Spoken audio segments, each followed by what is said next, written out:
up, YouTube? Kez's RT here. It's Thursday,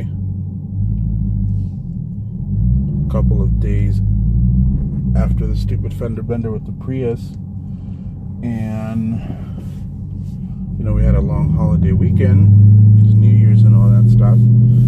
But I contacted on Tuesday the lady who hit me, gave her all my information, because when we got in an accident, all she did was take pictures of the damage. She didn't take like my license plate or anything like that.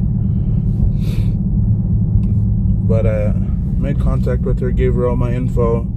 Her insurance called me,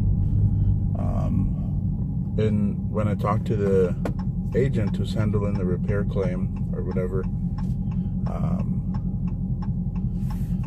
I talked to them, and they are gonna end up replacing my whole bumper because the bumper is broken, and I told her it was broken.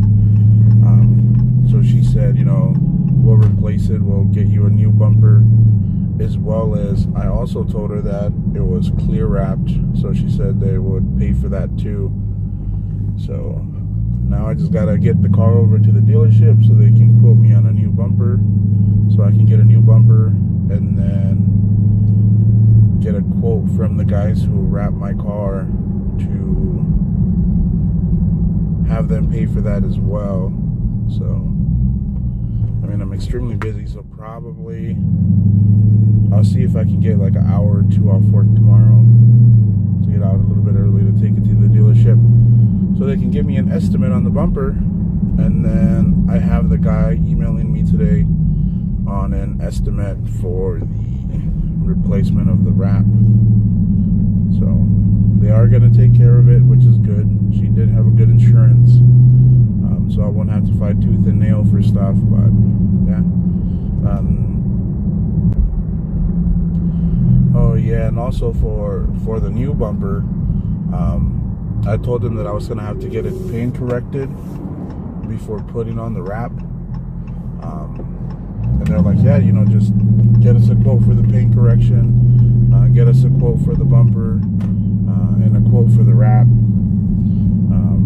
But so far they're cooperating, no pushback or anything, because I know more than likely if she would have had some like shitty hole in the wall insurance, you tell them, hey, you know, I got an expensive wrap on the car, they would have been like, well, nope, we're only fixing your bumper. But you know, they understand that people like to take care of their cars, so they're willing to cover it. Again, I'll be taking the car to the dealership probably tomorrow to see what kind of quote they give me. And again, I'll keep you guys updated. But hey, thanks for tuning in. Thanks for watching. Please subscribe, share with your friends, and we'll see you next time.